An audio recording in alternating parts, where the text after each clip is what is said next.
move on to the next session without taking time off for lunch. But if you're attendee, you're more than welcome to just take a quick break and then join the rest of the conference. So for clarification, we have 2 rooms here on Zoom. So where you're staying right now here is called room 2, and this is for theme 6 session 1.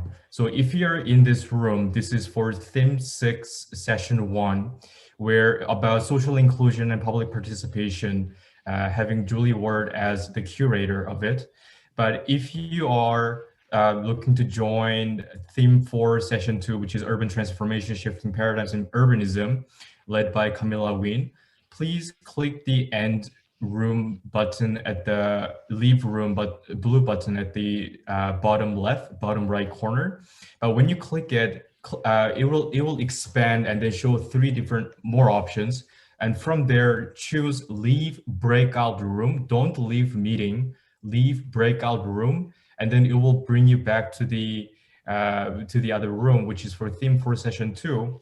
And at which point in time, if you you wish to come back here, just click the breakout rooms button at the center bottom there, and then just join. You can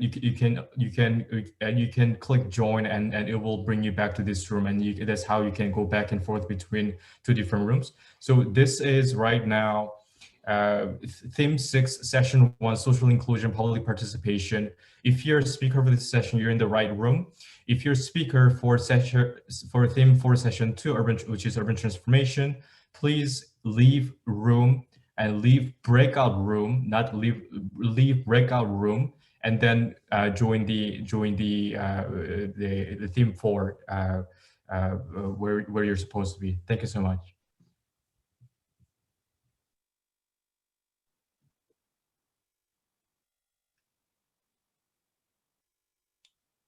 Julie, sorry, I believe you're muted right now. Okay, thank you. Is everybody in the room who needs to be here? I haven't seen the list of participants yet. Oh, we have lots of people here. That's really cool. Okay. I just caught the end of the previous session, which sounded very interesting. I think we're going to get started straight away because we've got a really packed program. And I want to make sure that we have some time for conversation at the end.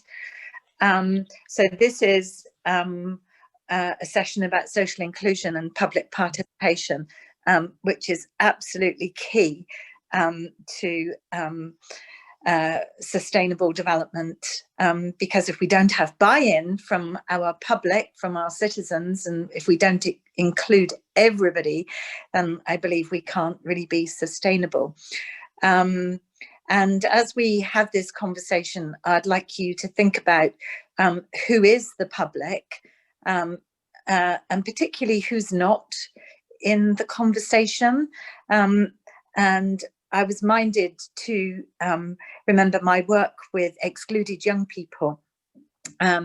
I spent my life working as an arts facilitator, largely with kids and young people who were excluded from education.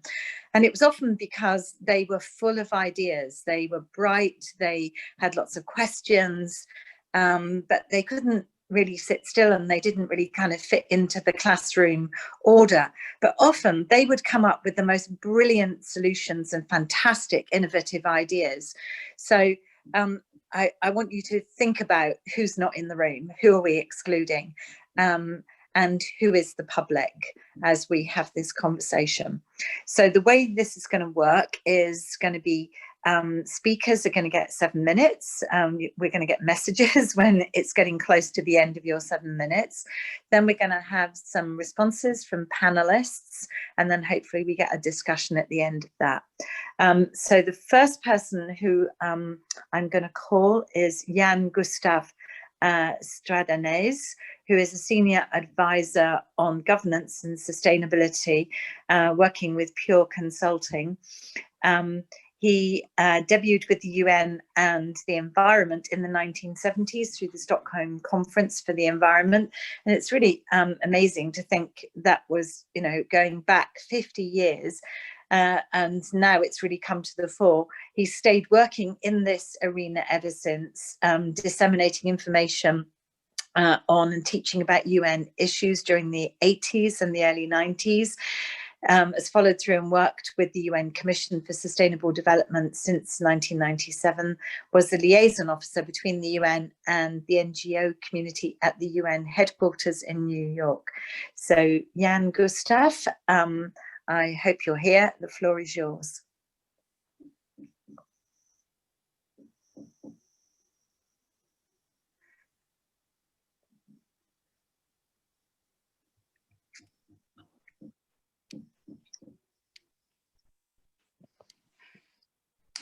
I'm not sure he's made it. I think he may be in the other room stuck still. Hello, Derek. Hello, nice, Julia. Yeah, nice to see you. Well, I gave him a great introduction, didn't I? So when he arrives, we'll all be excited. Is Varalakshmi Vemuru in the room? I just need to check. Vara's, yeah. Okay. I think because we don't want to waste time, we'll just move on. And then maybe Jan Gustaf will be with us shortly. So Varalakshmi Vemuru, I hope I've said that right, is practice manager at Social Sustainability and Inclusion Global Practice for Europe and Central Asia region for the World Bank. Has worked extensively in South Asia and Africa regions on social development issues, including women's empowerment, disability, addressing mental health issues, conflict sensitive development and social accountability. So Vara, the floor is yours. Thanks so much, Julia, and what an opportunity to be here. So I'm kind of sharing a few views on what are the social dimensions of addressing urban forced displacement. So as we know, people are fleeing conflict, war, persecution, and some of them cross borders, they are refugees. Many stay within their country boundaries and they are the internally displaced persons. Now, when you look at the numbers for June 2020, we had phenomenal number of people who were forcibly displaced, almost 79.5 million people, almost 46 million of them were IDPs, 26 million refugees, and over 4 million asylum seekers. And of course, the Venezuelan conflict displaced more than 3.6 million people. The trend is not looking good. I mean, when you look at 2005 to 2020, IDPs increased by 5 times and refugees increased by 2 times. And I think what is very different now is people are not going back. So once they're displaced, they remain displaced. And there are at least 53 countries globally where people have remained displaced for over 10 years. So that's protracted displacement. Why the urban context? Almost 50% or more IDPs are in urban settings. You could look at Nigeria, Iraq, Ethiopia, Somalia, Syria as examples. And almost 60% of the refugees globally are in urban areas. I mean, you would know that almost 85% of Syrian refugees are actually in urban areas. Now, people displaced, I mean, the World Bank has been supporting this work on forced displacement and a development response to forced displacement, given the protracted nature of displacement. Most of the forcibly displaced in urban areas occupy very poor areas where the local communities are themselves poor, underserved, with very poor access to services and not many economic opportunities. They face social, cultural, and political barriers to any kind of integration. There are a lot of tensions, right? Competition for services, pressures, and many incidences of xenophobia and scapegoating, especially in the context of COVID. They are highly traumatized because of their movements. Many of them face disability. They don't have access to any networks, right? And so this puts them in a very vulnerable situation. And due to that, what we have seen is they generally remain hidden. They like anonymity. They don't want to be counted because then that exposes them. They are disproportionately poor and often are isolated, segregated, and unreached. So any attempt at bringing people together absolutely needs a whole of society approach, right? And these are there. So participatory processes need to be area-based so that everybody is part of the conversation. People need not identify themselves. Look at local economic development with a whole range of actors coming in from the private sector to the government. Look at options for collective action. And these platforms essentially need to provide the space for people to understand each other so that you can actually build the social fabric and kind of build social cohesion. Addressing gender dimensions are other very important. Gender-based violence in these areas against women and girls is very high. And the risk of youth getting into either being recruited for violent extremism are very high. So from the World Bank side, we're looking at a framework in urban settings. What does this look when we want to look at urban displacement? Whether you talk about safe and inclusive cities or competitive cities or resilient cities, social inclusion, participatory processes, and citizen engagement are fundamental.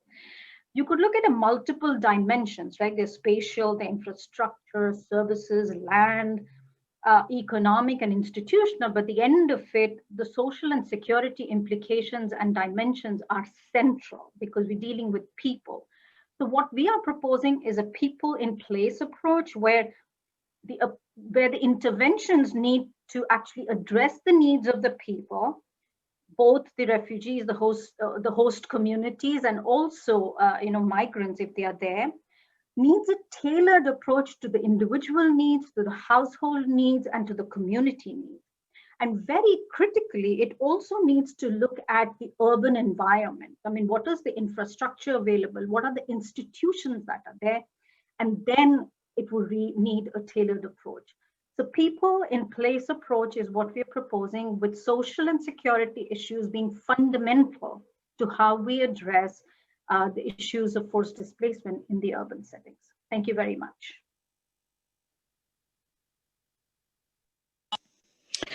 Thank you, Varel. That was really fantastic, really interesting, and mirrors a lot of the concerns and the work that I've been doing with City of Sanctuary, which is a wonderful British initiative.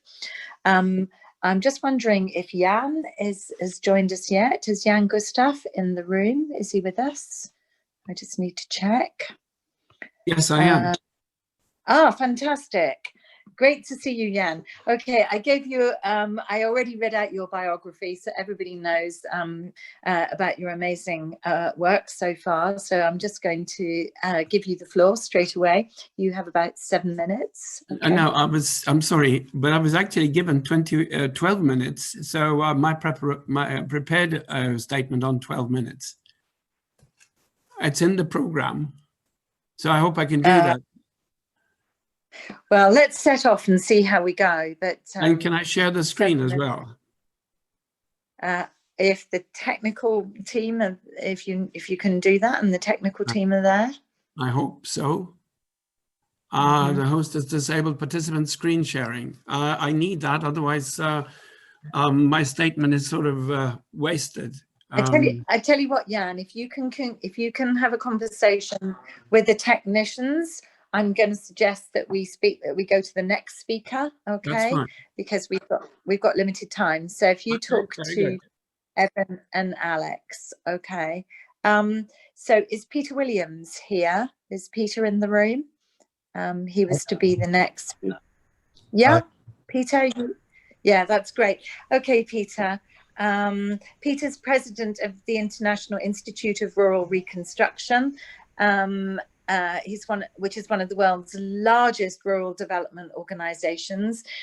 He's received numerous recognitions for social innovation, including being cited by Forbes magazine as having one of the best 10 sustainability ideas on the whole planet.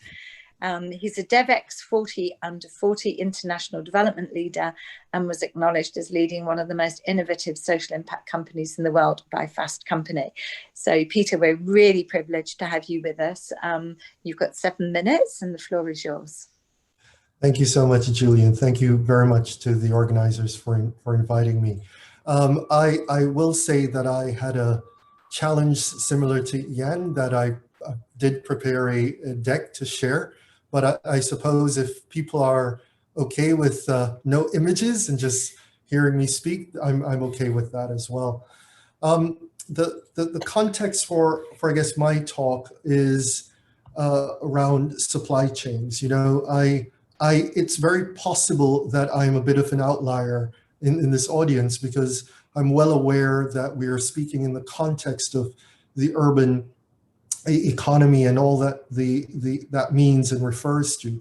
But I am perhaps one that perhaps describes himself today, at least, as an urbanist turned ruralist. Well, what does that really mean? You know, I spent the better part of about 10 to 15 years working on specific urban issues around the world, and particularly over the last 18 months, I've been really spending a lot of my focus around working with rural communities, particularly in Asia and Africa. And so to set the context for what I'll talk about over the next few minutes, it's really about supply chains. And I think more than ever, we're in a year, 2020, that has taught us many things, has introduced many aspects, many dimensions of our daily life and what it means to live, or what it means to be urban. And I think among the many among the many issues that we've seen rise to the forefront has been the importance of supply chains. When we talk about the relevance in terms of what I've been doing, we see that rural-urban interdependence, right? So when I think about two of the leading industries today that are heavily reliant on not only labor, but resources from rural settings, those are food, those are the automotive manufacturing sectors. So on the former, we see almost a $7.5 trillion industry in terms of food, and the automotive manufacturing, we see about a $3 trillion industry. It's really to be noted that both sectors, both industry, are very heavily reliant on obviously rural communities. We know that in our cities and towns around the world, roughly about 80 to 85% of global GDP is generated in cities and towns, and that's a data set that we're always very, very familiar. But I think what that sometimes masks is the heavily reliance that has on rural communities, on rural services that are either within the context of the rural geographies themselves, or provide the labor force and the resources that migrate to the cities and towns to generate that value. And that is certainly something that I would want to encourage our audience to continue to be mindful of, that sort of interdependence. So as I said, I had some images to kind of support the conversation, but you know, I thought within this context, it's really important to highlight the obvious. You know, what are some of the lessons that we've learned from this pandemic? We're here in 2020, we're in October, we're still in it. So in many ways, we're very much experiencing the unintended consequences. And some of the things that jumped out from my perspective anyway, in terms of this interdependence, included the shortage of healthcare. You know, it's no secret that rural communities have disproportionate amount of access to a number of things, not the least of which is healthcare. That ultimately has a bearing on not only life expectancy, but in the context of the pandemic, morbidity, mortality. But outside of the pandemic arena, we know that lack of access to basic resources sets rural communities, rural populations at a huge disadvantage. We also see the inadequate infrastructural links. So we're talking about road, the necessary services that connects and often bridges the opportunity to strengthen urban cities and towns. And so where there is underinvestment in these areas, we can ultimately see the impacts of that on our cities and towns in terms of the nature of services and the nature of labor that moves from rural to urban. I have two other areas, the prevalence of manual and on-site jobs. Well, one of the things that this pandemic has also exposed is the fact that if we follow the news anyway, we know that there are big tech companies that have been able to thrive in a space at a time when so many others aren't economically. And so these manual on-site jobs, which are in many cases factory work, manufacturing workers, we've seen a huge decimation of those kind of industries because these are not industries that can easily propel their labor force online. And that is in many cases very often reliant on the movement of rural migrant workers to cities and towns. And there are enough cases in the news that's documented the shift that has occurred as a result.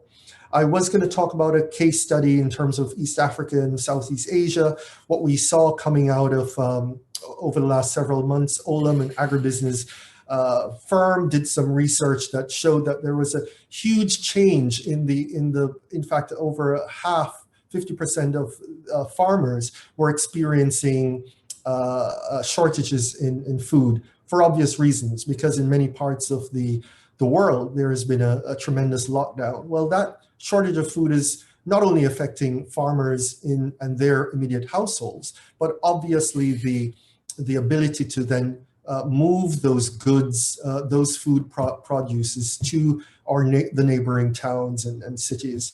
And so we also have been seeing a huge effect on in terms of food shortages. Many of our cities and towns, whether or not those are in advanced economies or frontier markets or emerging markets, we are seeing and have seen over the past several months food shortages, price hikes. We know that in parts of the US, there's been a 300% increase in the level of hunger between 2019 and August 2020. And those figures really begin to just paint a snapshot or begin to highlight some of the reasons why, not surprisingly, we may be experiencing those sort of issues.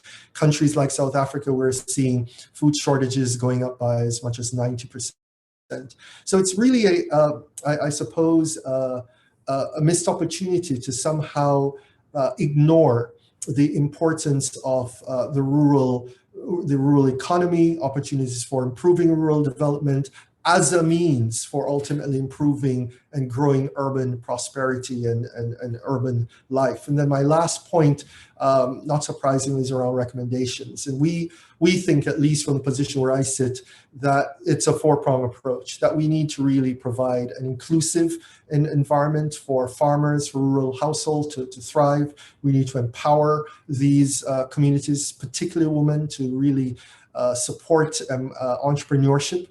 We need to ensure that there's a huge degree of agency and ownership on the part of rural communities, that they can really better understand the data and the landscape, physical and figural, that they're participating in. And obviously that we're creating and supportive of a regulatory framework that allows for a rural community to really maximize their potential. Because ultimately we see the value as not being somehow limited to rural communities. We see it as very much, in fact, inextricably linked to the prosperity and growth of our urban economies. So I'll stop there. I'm well aware of time, and I hope we'll have the chance to interrogate this and other topics in the subsequent session. Thank you.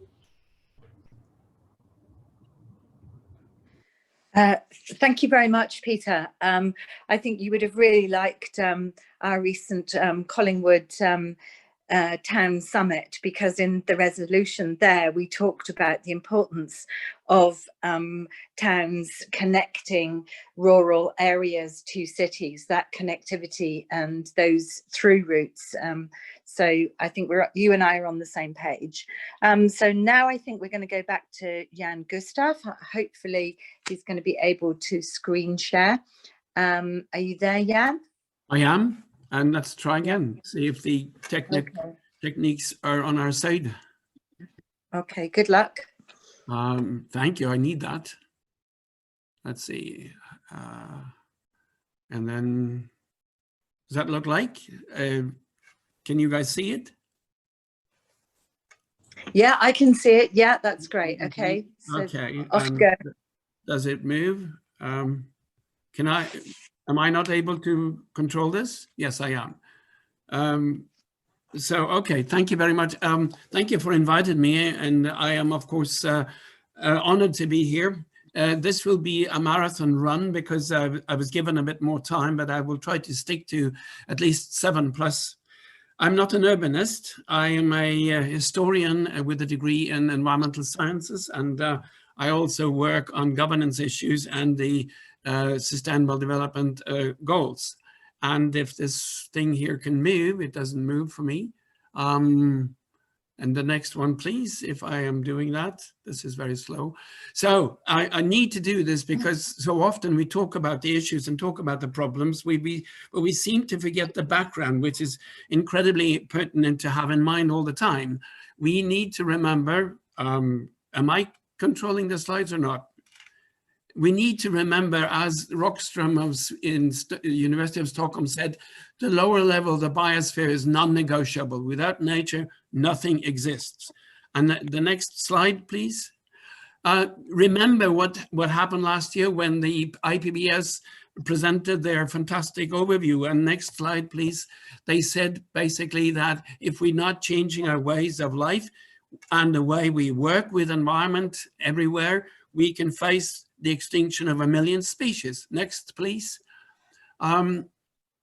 So we actually understood a little while ago, actually people began talking about that in the 1960s, that the planet is sick and we need help. It needs help and we need help. Next, please. We've got the SDGs. Yes, the SDGs are there.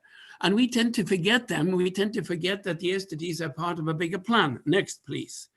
And the bigger plan is called the 2030 Agenda. And so many people, delegates including, that work on this internationally and nationally, have never read that document. Paragraph 50 says very explicitly, we resolve to build a better future for all people, including the millions who have been denied the chance to lead decent, dignified and rewarding lives and to achieve their full human potential. And then the most astounding statement, we can be the first generation to succeed in ending poverty, just as we may be the last of a chance of saving the planet. Next, please. And again, whether you're an urbanist or a rural dweller or working in policy and politics, these are the four areas we need to remember. There is a declaration in the 2030 Agenda, then you got the 17 SDGs, then you got a chapter on means of implementation and the follow-up and review. And next, please. And the interlinked nature, which is so often forgotten in municipal issues, where I have been advising people on sustainable issues. They said, we can't do all 17. We'll pick up a few. And that's the biggest mistake we do. We need to have a conceptual yes, come on, next one, please. A conceptual understanding that they're all 17 in our head at every minute of our planning and working. No cherry picking, everyone must be involved, and we must strive to succeed. Next, please. And there is another thing which we tend to forget, and that is actually viewed very well through the United Nations system. The Global 2030 Sustainable Development Portfolio is an organic agenda, and it keeps expanding and deepening. And all these elements that come out of this, all the agreed documents with a knowledge base, need to be included as we go along and trying to figure out what is all happening around us. On the left-hand side of the column, it says agreed and operationalized, and I've only taken out a few of the key elements that is actually part of the 2030 Sustainable Development Portfolio. On the right-hand side, all the conferences that are going to expand further on what we are dealing with. Next, please. Next, please. So we've got the knowledge, we have the tools, we have the money, don't discuss that. The question is, do we have the answers? Next, please. And the answers is always included in attention, which is actually in our mind and also in the 2030 Agenda. On the left-hand side, you have the traditional business approach, the triple bottom line called people, planet, and profit. On the right-hand side, you have the 5 Ps of the sustainability agenda: people, planet, prosperity, peace, and partnership, and juxtapose profit to prosperity, and we have an interesting discussion going, which is not resolved. Next, please. So do we understand everything we need to understand? Next, please. Next, thank you. We have read about this GSDR, the Global Sustainable Development Report, a report given to the High-Level Political Forum last year by a number of scientists. They talk about interconnections. They talk about actions in one country or in one urban area, leaving negative footprints across the entire planet if we do not see the interconnections. Next, please. And they talk about the interrelationship where we have a tendency to maximize immediate returns while ignoring longer-term consequences. We need to holistically integrate all the SDGs. This is a very, very potent document.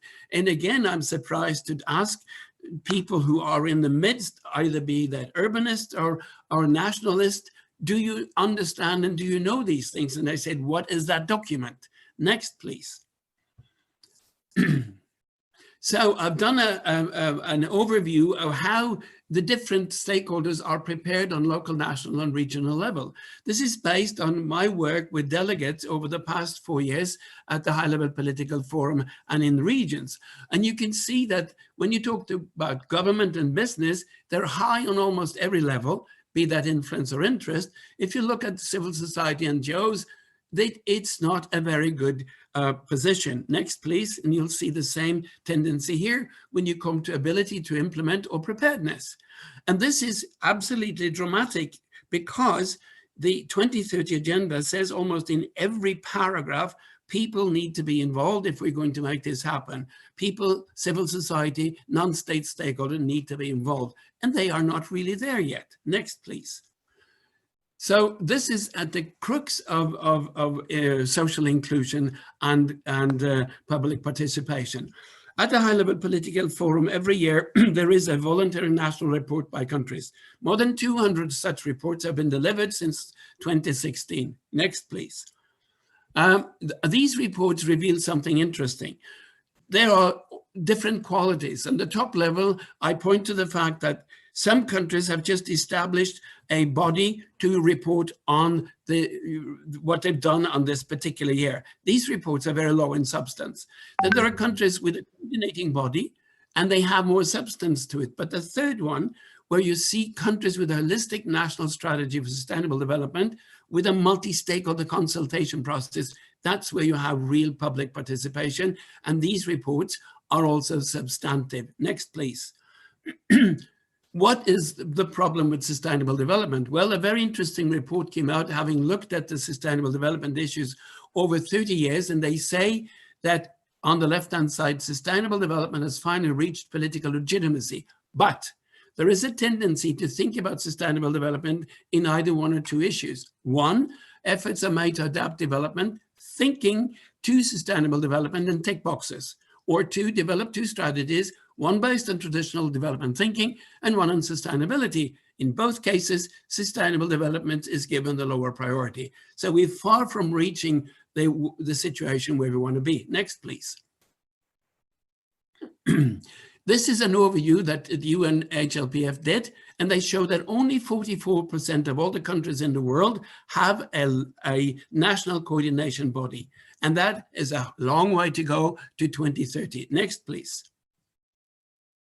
So then there is something about governance, and I could say public participation. Next, please. Public participation relies on good governance. Apply that and you have participation. Next, please. So what is governance about? Well, over time, since 1945 until now, 75 years after UN was founded, justice has evolved. It's justice and peace, justice and rights, justice and law, and justice and sustainable development, leading us to leaving no one behind. And this is an excellent book that I think everyone should read. Next, please. Social inclusion, what is it? According to the World Bank, it's the process of improving the terms of which individuals and groups take part in society, improving the ability, opportunity, and dignity of those disadvantaged. No, it cannot only be the disadvantaged, it needs to be all. Because look at this, unless government own intergovernmental processes, policies will never be taken seriously. And unless people feel ownership with development, little if anything will be implemented. And the SDGs invite us to do that. Next. With public participation, we want agenda setting, content provision, provide process, timely resolutions, real documentation, relevance in reports, reviews, outcomes, proper implementation, and partnerships. Next. And with public participation, we need availability, access, information, transparency, accountability, participation, lobby opportunities, decision shaping and making, impact, and expediency. Next, please. Which is the most important issue relating to participation? Well, next, please, and I will say something about that. Is it access or accountability? And in what context? Next, please. Trust is key in every governance context. And if you go back to the UN Charter, in the preambular text, trust is outlined in this way. I won't read it because I want next slide, please. One of the most interesting person in the world today that's dealt with trust is Honora O'Neill. And let me quote her. What would it take for us to have forms of accountability that allow people to make intelligent and informed judgments about where to place their trust? Measurements is informative only when applied to things that can be measured. Spurious precision leads to bogus accountability.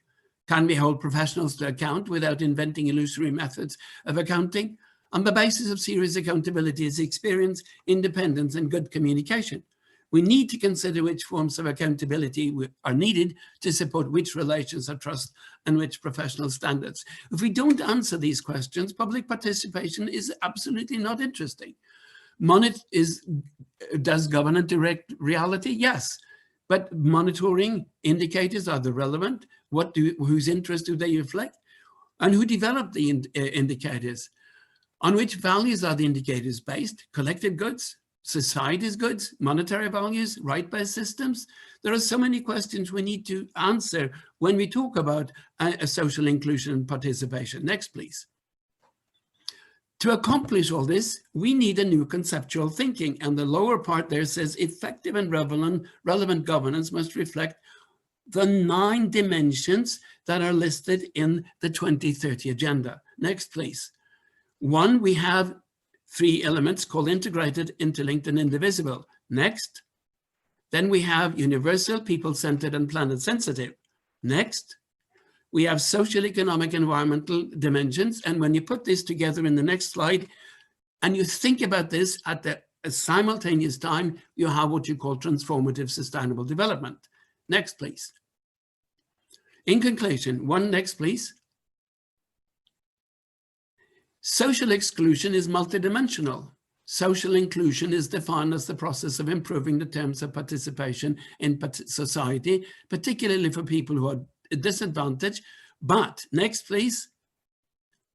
Measuring social inclusion is challenging due to its multidimensional nature and the lack of standard data, while inclusion is a core aspiration of the 2030 agenda. Conceptual and analytical work on what constitutes inclusion, as well as efforts to improve data availability are needed.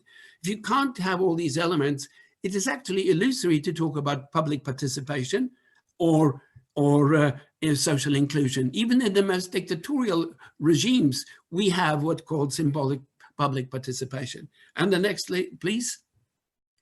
Next, please. Good governance, public participation, and social inclusion in the context of the 2030 agenda and within an urban setting. Why not? If there could be a C40 of cities, then form a C40-like organization for developing urban sustainable development strategies and plans based on good governance, social inclusion, using the 9 dimensions of the 2030 agenda as conceptual thinking basis. Cities, big cities, do not have to go through the rigmarole of national governments and parliaments. So let me finish this by saying we've changed the world in the wrong direction by mistake. We can save it and make it better by intent. As a historian, I can say we've come a long way in a short period of time.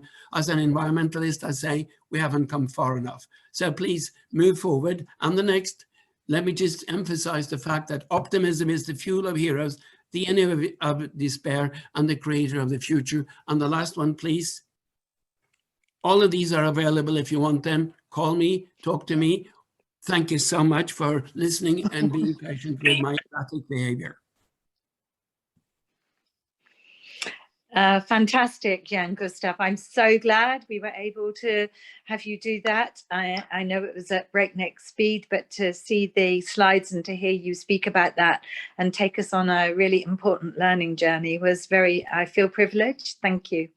We're going to move to Circe Montero, who's professor of the University of Pernambuco in Recife, director of the Research and Innovation for Cities department there, works in interdisciplinary approaches, has been engaged in studies on resilience and urbanization of poor settlements, engaged in cross-cultural investigations of place experiences and the spatial logic of urban criminality. So Circe, the floor is yours.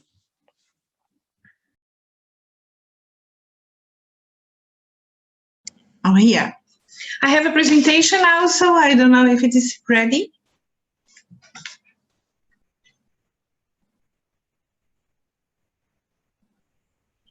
Hello?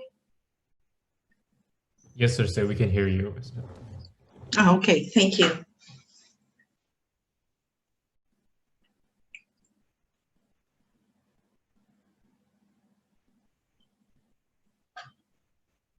Is someone in charge of the presentation? Yes, just one moment, please.